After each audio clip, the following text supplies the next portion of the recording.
Mbak. Halo, kita dari kelompok 2. Saya mau presentasiin tentang ada 4 chapter hari ini.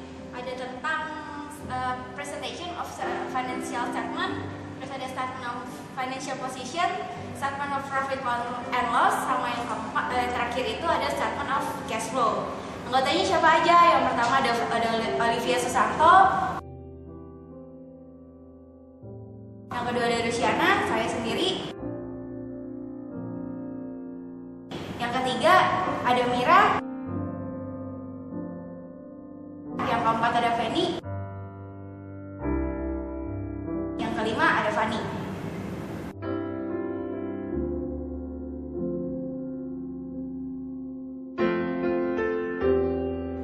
Saya akan bahas chapter 3 tentang penyajian laporan keuangan.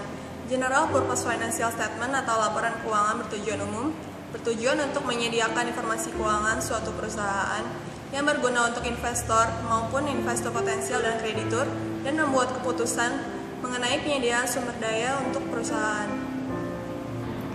Saya sekarang akan lanjut ke sub berikutnya, yaitu ruang lingkup.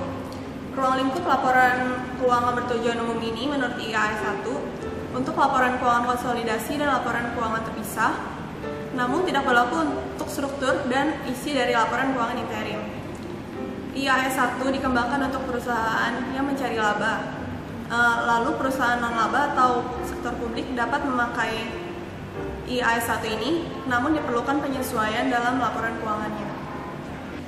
Definition of terms yang pertama itu adalah laporan keuangan bertujuan umum. Laporan keuangan bertujuan umum ditujukan untuk memenuhi kebutuhan penggunanya.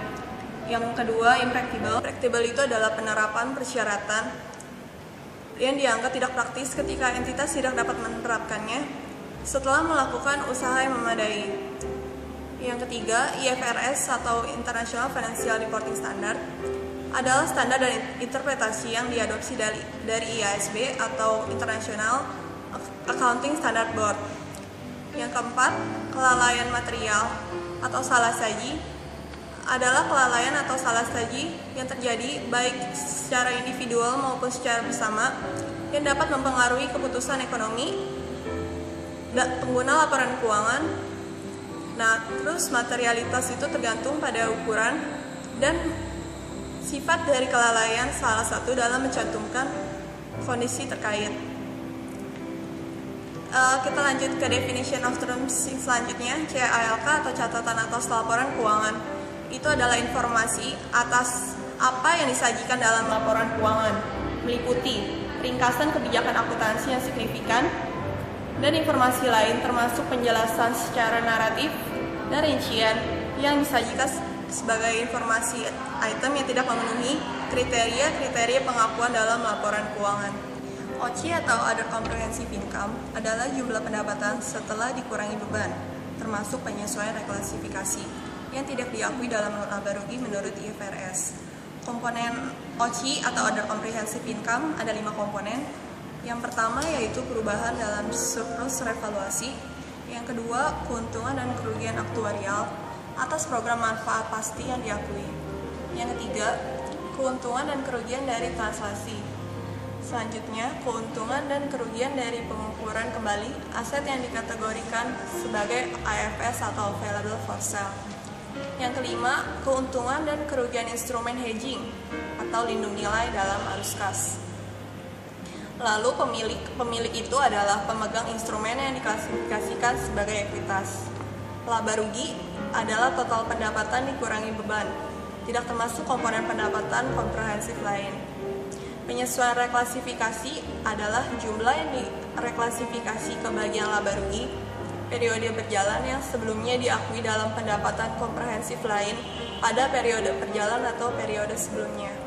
Lalu, total pendapatan komprehensif, yang dimaksud total pendapatan komprehensif adalah perubahan ekuitas selama periode yang dihasilkan dari transaksi berjalan dan peristiwa lainnya selain perubahan yang dihasilkan dari transaksi dengan pemilik dalam kapasitasnya sebagai pemilik.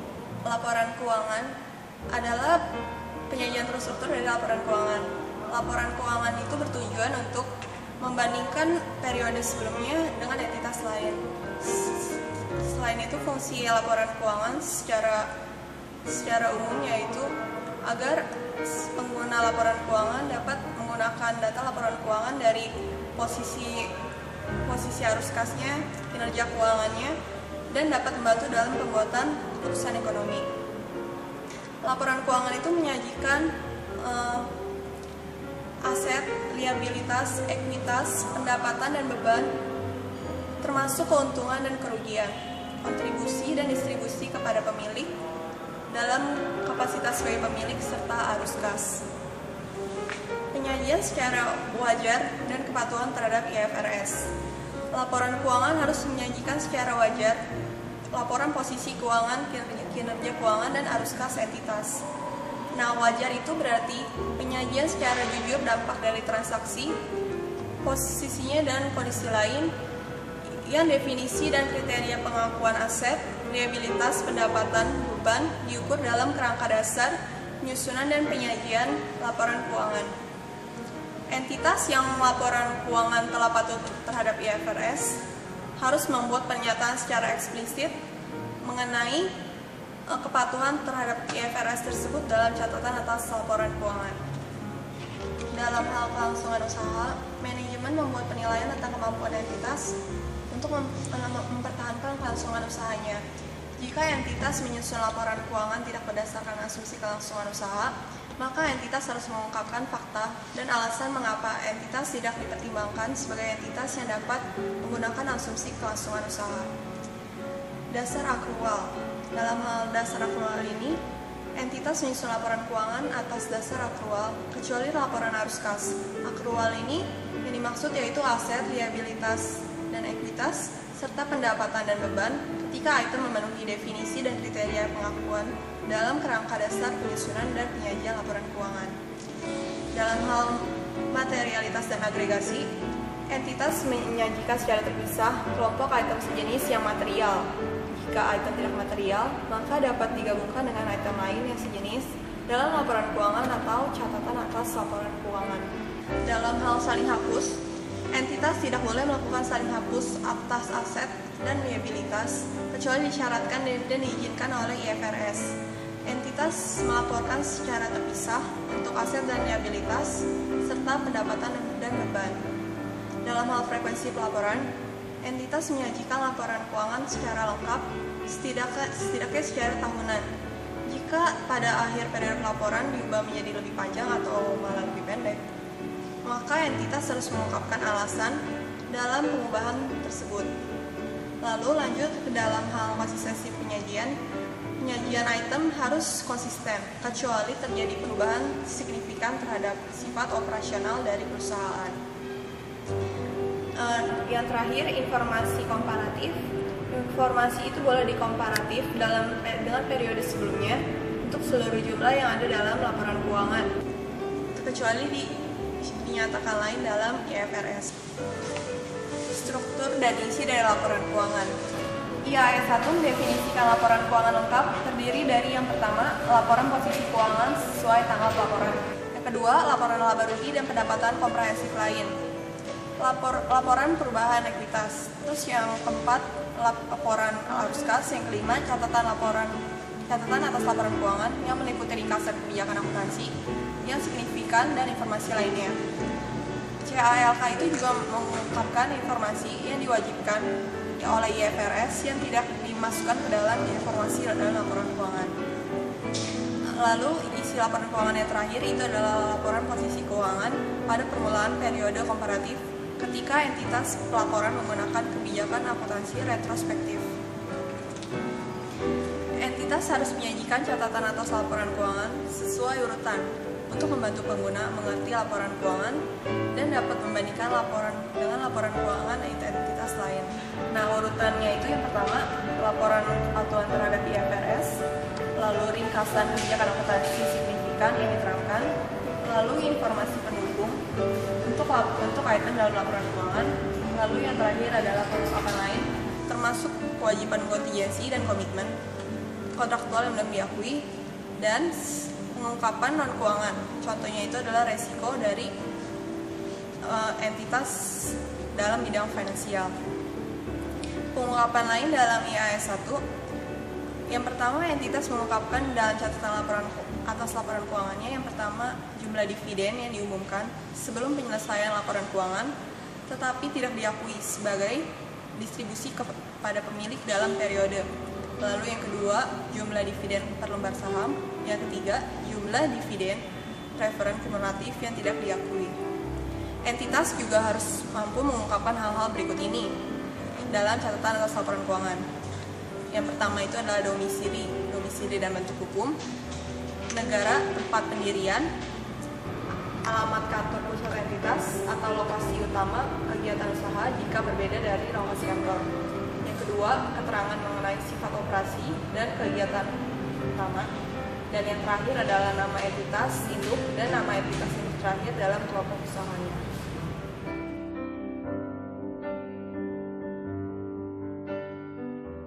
Jadi sekarang kita akan membahas tentang chapter 4 tentang Statement of Financial Position.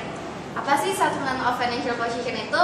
Statement of Financial Position itu adalah statement yang menyebutkan posisi kas, liabilitas, dan ekuitas dalam satu titik waktu tertentu atau pada tanggal tertentu. Nah, Statement of Financial Position ini juga bisa disebut sebagai balance sheet, juga bisa disebut Statement of Financial Condition. Habis itu pada umumnya ada 3 elemen dari heading atau judul dari Statement of Financial Position. Yang pertama itu ada entitas yang melaporkan laporan keuangan. Yang kedua ada judulnya, yaitu Statement of Financial Position tadi. Sama yang ketiga itu ada tanggal pelaporannya. Nah, dari 3 komponen tadi, yang pertama kita bakal bahas tentang aset. Aset itu tuh ada apa aja sih? Aset itu diklasifikasikan lagi jadi 3. Yang pertama itu ada current asset. Current asset itu terdiri dari inventories, receivable, prepaid expense, trading investment, sama yang terakhir ada cash dan cash equivalent. Yang kedua ada non-current asset. Non-current asset itu dibagi lagi. Jadi ada tangible asset, intangible asset, financial asset. Terus yang ketiga ada other asset. Other asset itu jadi aset-aset yang nggak bisa masuk dalam current asset maupun non-current asset akan masuk ke dalam klasifikasi other asset. Komponen kedua ada liabilitas. Liabilitas itu dibagi lagi jadi yang current sama non-current. Kalau yang current liability itu dia harus selesai dalam jangka waktu 12 bulan atau diselesaikan dalam jangka waktu 1 siklus operasi perusahaan. Habis itu kalau misalnya sisanya itu masuknya ke non-current liability. Untuk komponen ketiga itu adalah shareholder equity. Kalau shareholder equity itu ada yang pertama ada share capital, return earnings, sama kalau misalnya dikonsolidasi ada non-controlling interest.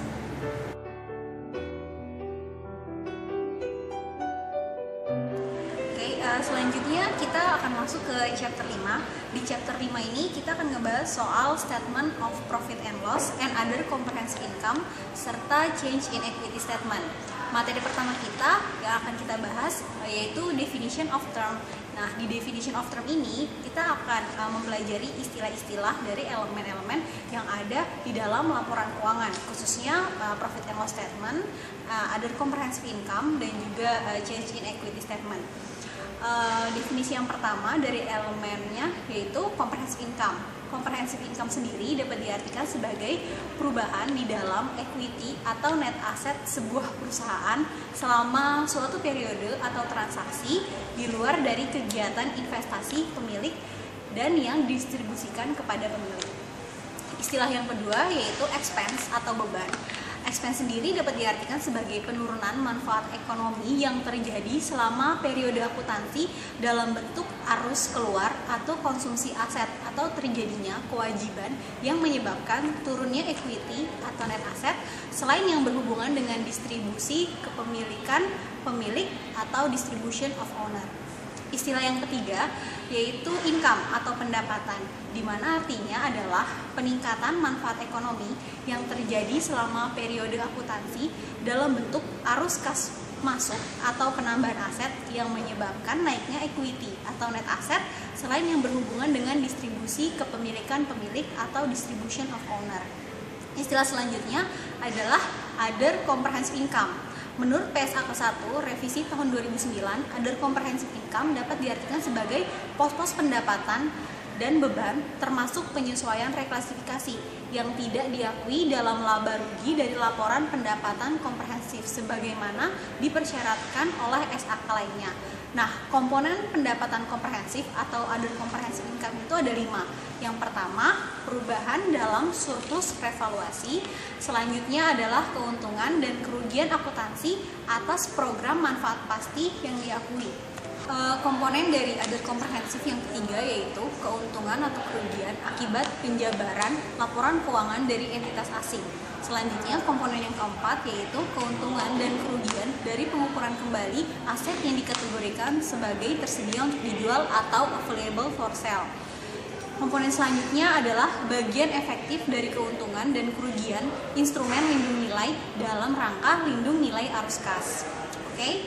Selanjutnya istilahnya adalah profit and loss. Menurut PSAK 1 revisi tahun 2009, total pendapatan dikurangi beban tidak termasuk komponen-komponen other comprehensive income. Itulah arti dari profit and loss. Selanjutnya adalah reclassification adjustment. Menurut PSAK 1 revisi tahun 2009, reclassification adjustment adalah jumlah yang direklasifikasi ke bagian laba rugi periode berjalan yang sebelumnya diakui dalam pendapatan komprehensif lain pada periode berjalan atau periode sebelumnya. Lalu istilah yang terakhir adalah statement of change in equity. Menurut PSAK 1 revisi tahun 2009, statement of change in equity adalah bentuk laporan yang harus disajikan secara terpisah dari laporan keuangan. Nah, statement of change in equity sendiri itu berisi yang pertama, total laba rugi komprehensif selama suatu periode. Yang kedua, untuk tiap komponen ekuitas, pengaruh penerapan retrospektif atau penyajian kembali secara retrospektif yang diakui sesuai dengan PSAK 25. Lalu komponen yang ketiga adalah transaksi dengan pemilik dalam kapasitasnya sebagai pemilik. Yang keempat, untuk setiap komponen ekuitas, rekonsiliasi antara jumlah tercatat pada awal dan akhir periode. Definisi selanjutnya yaitu ada statement of profit and loss and other comprehensive income. Artinya adalah merupakan laporan yang menunjukkan seluruh komponen laba rugi dan pendapatan komprehensif lainnya dalam suatu laporan dengan laba bersih sebagai sebuah keterangan perantara. Nah, setelah definition of term, ada istilah other terminologi yang perlu diketahui di chapter ini. Yang pertama adalah discontinued operation. Discontinued operation adalah sebuah komponen dari suatu perusahaan yang telah dibuang atau diklasifikasi sebagai held for sale. Selanjutnya, ada komponen of an equity. Komponen of an equity yaitu sebuah operasi dan arus kas yang dapat dengan jelas dikemukakan. Istilah selanjutnya adalah net asset. Net asset merupakan total aset dikurangi dengan kewajiban yang ekuivalen dengan total modal pemilik atau owner equity. Istilah selanjutnya adalah realization, yaitu sebuah proses mengkonversi sumber daya non-kas dan hak-hak menjadi uang, serta penjualan aset untuk memperoleh kas. Istilah selanjutnya adalah recognition. Recognition atau pengakuan yaitu sebuah proses formal untuk mencatat atau penggabungan dalam laporan keuangan untuk suatu transaksi yang memenuhi kriteria pengakuan. Lalu ada operating segment, yaitu komponen dari entitas yang pertama yang terlibat di dalam aktivitas bisnis yang mungkin memperoleh pendapatan dan mendatangkan beban. Selanjutnya komponen dari operating segment yang kedua yaitu hasil operasi yang secara reguler diperiksa oleh kepala pengambilan keputusan perusahaan untuk membuat keputusan tentang sumber daya yang akan dialokasikan pada suatu segmen dan menilai kinerjanya. Komponen terakhir yaitu yang diskrit atau berlainan informasi keuangan tersedia. Definisi yang keempat yaitu minimum comparative information, yaitu informasi narasi dan deskripsi sehubungan dengan periode sebelumnya untuk seluruh jumlah yang dilaporkan di dalam laporan keuangan periode yang berjalan, di mana relevan untuk memahami laporan keuangan periode berjalan. Lalu ada terminologi yang terakhir yaitu additional comparative information, yaitu informasi narasi dan deskriptif komparasi sebagai tambahan untuk perbandingan minimal laporan keuangan yang diminta oleh IFRS. Subbab selanjutnya dari chapter 5 ini adalah concept of income. Dalam concept of income ini ada pengertian income menurut dua pihak. Yang pertama adalah menurut ahli ekonomi dan yang selanjutnya adalah menurut akuntan. Kalau konsep of income menurut ahli ekonomi dijelaskan bahwa income merupakan jumlah maksimum yang dapat dikonsumsi oleh suatu perusahaan pada suatu periode tanpa mengurangi jumlah kekayaan di akhir periode yang sama dengan waktu awal periode. Lalu kalau menurut akuntan sendiri, income merupakan suatu akun yang muncul terkait dengan transaksi yang memunculkan pendapatan dan juga menghasilkan beban. Nah, dari perbedaan dua istilah ini di dalam konsep of income dikenal istilah yang pertama itu accounting income dan selanjutnya adalah economic income. Bedanya accounting income dan economic income. Yang pertama, kalau accounting income itu memuat semua komponen-komponen hanya yang sifatnya realized, contohnya realized gain atau realized loss. Tapi economic income memuat komponen-komponen tak hanya yang realized, tapi juga yang sifatnya unrealized. Contohnya unrealized akibat perusahaan melakukan revaluasi, yaitu unrealized gain atau loss. Subbab yang ketiga masih di chapter 5 yaitu recognition and measurement. Di subbab ini kita akan ngomongin bagaimana caranya perusahaan itu mengakui dan mengukur. Yang pertama itu komponen income, lalu expense, lalu yang terakhir adalah gain or loss. Menurut PSAK 1, income sendiri terdiri dari revenue dan gains. Income itu dapat diukur berdasarkan nilai wajar dengan pertimbangan atas transaksi yang diterima atau receive dan juga yang dapat diterima atau receivable. Selanjutnya masih menurut PSAK 1, expense sendiri diartikan sebagai biaya yang telah jatuh tempo atau merupakan item yang awalnya itu aset, namun karena aset tersebut sudah mendekati masa jatuh tempo harus diklasifikasi lagi menjadi beban. Dan yang terakhir adalah gain or loss, yaitu keuntungan atau kerugian. Nah, akuntan sendiri berpikir bahwa gain or loss itu muncul akibat ada transaksi dispose dari plan aset yang dimiliki oleh perusahaan. Nah, gain or loss ini termasuk kategori extraordinary item karena gain or loss ini muncul tidak dapat di setiap periodenya muncul, namun hanya pada transaksi-transaksi tertentu. Lalu gain or loss sendiri bukan dari transaksi atau keadaan yang sifatnya normal, melainkan transaksi-transaksi yang sebelumnya dijelaskan yaitu extraordinary item. Selanjutnya di subbab keempat di chapter 5, sekarang kita udah mulai masuk ke pembahasan dari jenis-jenis laporan keuangannya. Laporan keuangan yang pertama itu ada statement of profit and loss and other comprehensive income. Seperti yang tadi udah dijelasin sebelumnya di awal chapter 5, definition of term, comprehensive income itu kan artinya perubahan dalam ekuitas atau net asset selain dari ekuitas yang didistribusikan kepada si owner atau pemilik. Nah, dalam menyusun statement of comprehensive income ada dua metode yang bisa dipakai. Yang pertama itu single statement approach, sama yang kedua itu two single statement approach. Nah, yang single statement approach ini maksudnya dalam satu judul dimulai dengan sales, revenue, dan diakhiri dengan comprehensive income itu sendiri. Jadi komponennya itu semua langsung disambung dari awal sampai akhir. Sedangkan kalau kita pakai pendekatan yang kedua itu kita pakai dua judul. Yang pertama itu judulnya akan statement of income, lalu yang selanjutnya adalah statement of comprehensive income, di mana komponen yang pertama itu akan dimulai dengan sales revenue dan yang terakhir diakhiri dengan net income. Lalu laporan yang kedua akan dimulai dengan net income dan diakhiri dengan comprehensive income.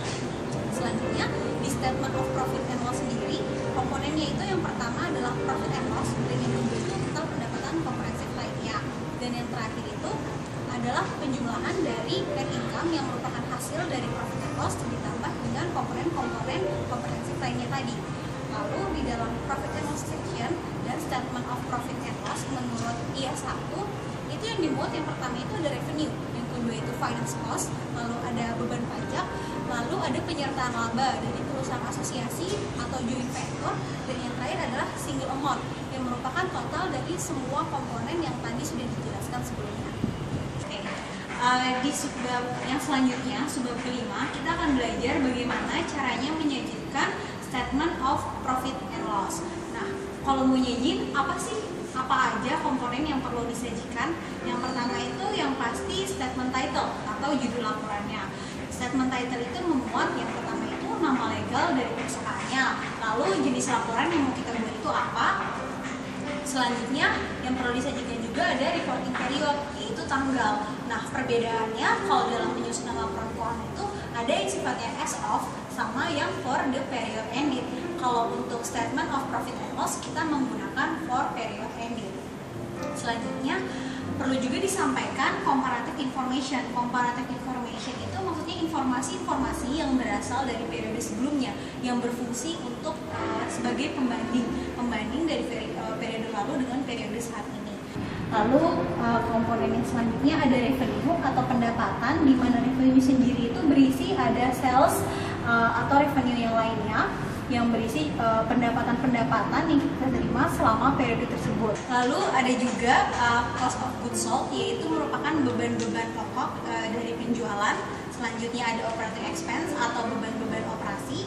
Lalu ada revenue and expense, yaitu pendapatan lain-lain dan juga beban lain-lain. Lalu ada separate disclosure items, income tax expense atau beban pajak pendapatan, dan yang terakhir ada discontinued operation, yaitu angka-angka yang muncul dari operasi-operasi yang sifatnya itu tidak berkelanjutan, di mana dalam satu periode itu hanya terjadi mungkin sekali dan itu tidak terjadi berulang di setiap periodenya. Lalu dalam penyajian laporan keuangan perlu juga disampaikan agregat item, dan yang terakhir merupakan offsetting item dari revenue dan expense. Oke, subbab kita yang ke-6 yaitu other comprehensive income. Di sini kita sebenarnya cuma mengulang apa yang udah dijabarin di depan. Yang pertama tadi kan kita udah belajar apa itu definisi dari comprehensive income sendiri. Lalu sekarang kita ulang lagi komponen-komponen yang ada di dalam other comprehensive income yang ada 5. Yang pertama itu perubahan dalam surplus revaluasi atas aset utang. Lalu yang kedua itu merupakan keuntungan dan kerugian aktuarial dari program manfaat pasti yang diakui sesuai dengan paragraf 94 PSAK 24. Lalu komponen yang ketiga adalah keuntungan dan kerugian dari penjabaran laporan entitas asli. Lalu yang keempat ada keuntungan dan kerugian dari pengukuran kembali aset yang diklasifikasikan sebagai available for sale atau tersedia untuk dijual. Dan komponen yang terakhir, yang kelima, adalah bagian efektif dari keuntungan dan kerugian instrumen lindung nilai dalam rangka lindung nilai arus kas. Nah, penyajian dari other comprehensive income ini bisa dilakukan dengan dua alternatif. Yang pertama itu bebas dari pajak atau net of tax, dan yang kedua itu sebelum dikenai pajak dengan jumlah yang ditampilkan untuk jumlah tambahan atas pajak pendapatan. Lalu dari 5 komponen yang udah dijelasin di atas itu ada komponen yang perlu direklasifikasi dan ada komponen yang tidak perlu direklasifikasi. Apa aja yang perlu direklasifikasi? Yang pertama itu ada 3 yang perlu direklasifikasi. Yang pertama itu merupakan keuntungan dari pengukuran kembali aset keuangan yang dikategorikan sebagai available for sale. Lalu yang kedua itu ada bagian efektif dari keuntungan dan kerugian lindung nilai dalam rangka lindung nilai arus kas, dan yang ketiga itu disposal atas kegiatan operasi lain. Sedangkan 2 komponen lain yang tidak perlu dilakukan reklasifikasi adalah yang pertama perubahan dalam surplus revaluasi atas aset tetap, dan yang kedua adalah perubahan dalam laba rugi aktuarial untuk mendefinisikan program manfaat pasti. Ya, sekarang saya akan menjelaskan statement of changes in equity. Equity adalah kepentingan kepemilikan dalam suatu perusahaan dalam bentuk aktiva bersih dan suatu hasil kumulatif dan peristiwa lain yang mempengaruhi kepentingan perusahaan sejak awal. Statement of changes in equity menggambarkan kenaikan atau penurunan net aset suatu perusahaan selama satu periode. Statement of changes in equity berisi total laba atau rugi komprehensif selama satu periode yang menunjukkan aset secara terpisah, total jumlah yang dapat diatribusikan kepada pemilik entitas induk dan kepada non-pengendali. Yang kedua, pengaruh penerapan retrospektif atau penyajian kembali secara retrospektif yang diakui sesuai dengan PSAK 25 untuk komponen ekuitas. Transaksi dengan pemilik dalam kapasitasnya sebagai pemilik yang menunjukkan secara terpisah kontribusi dari pemilik dan distribusi kepada pemilik, dan pengembalian hak kepada entitas anak yang menyebabkan hilangnya pengendalian. Untuk setiap komponen ekuitas, rekonsilian antara jumlah tercatat pada awal dan akhir periode secara terpisah mengungkapkan masing-masing perubahan yang timbul.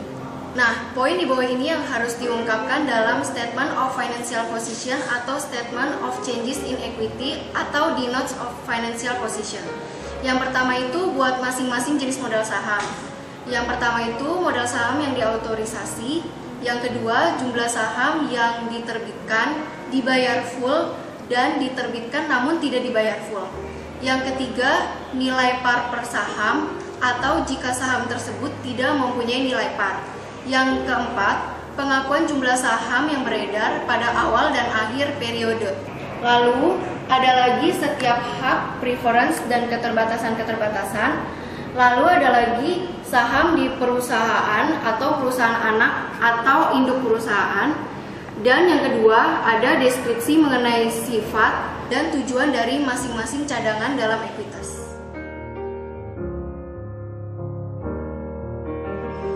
Sekarang kita bakal bahas Statement of Cash Flow, Chapter 6.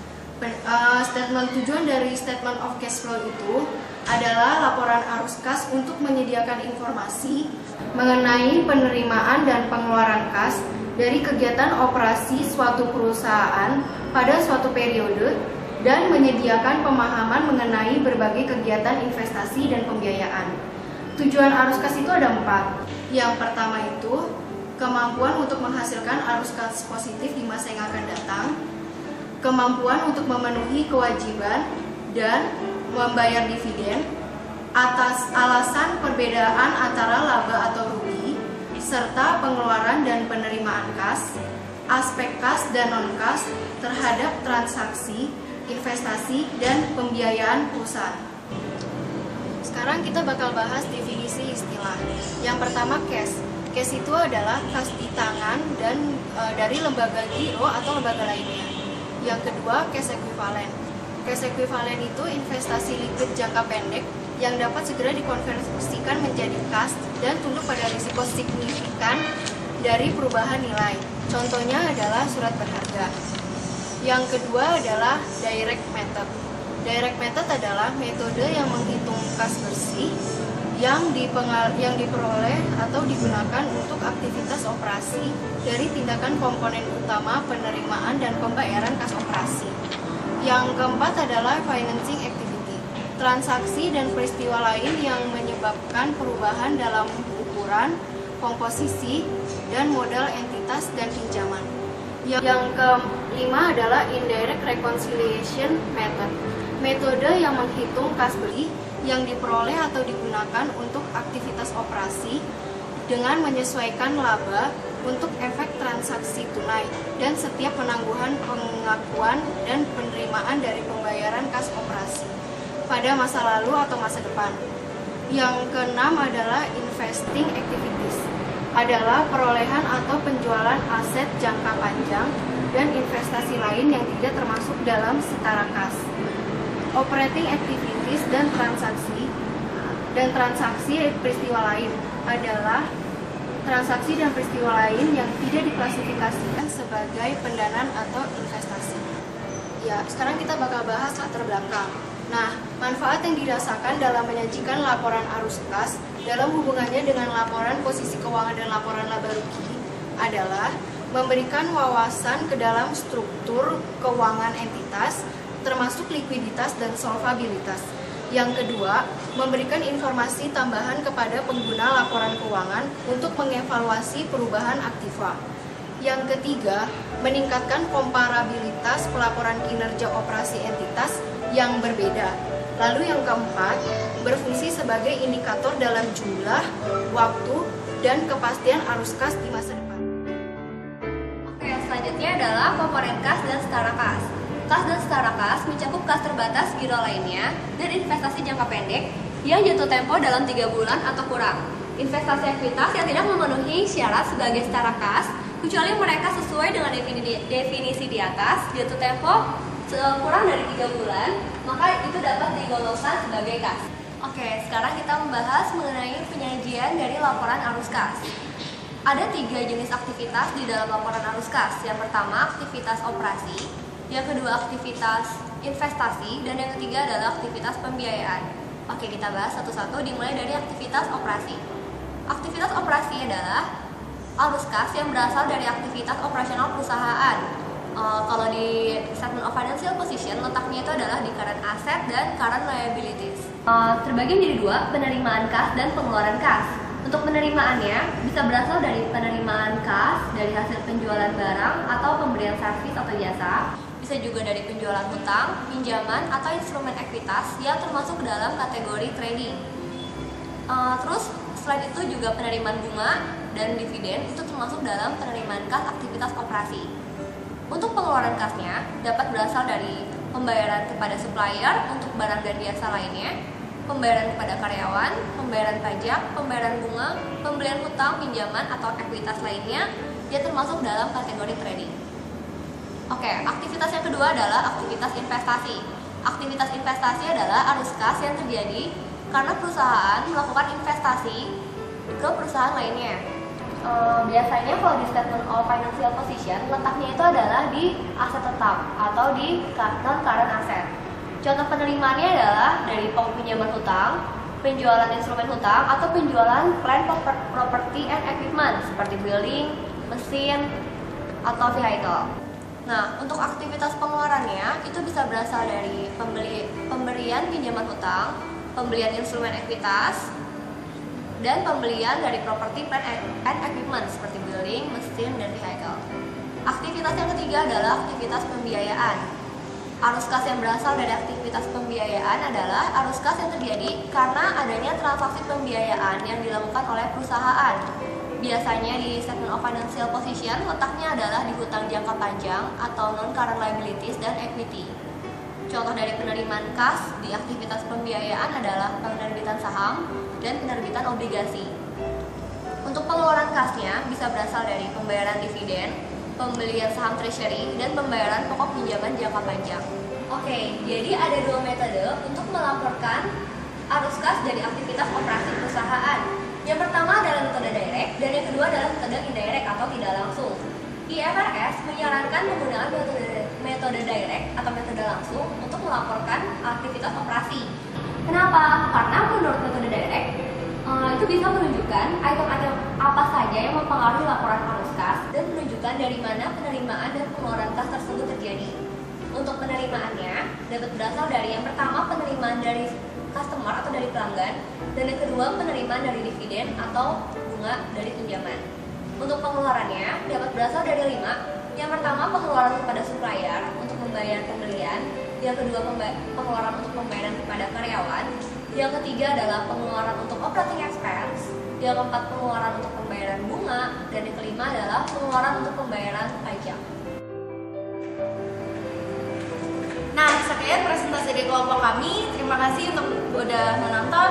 Sampai jumpa.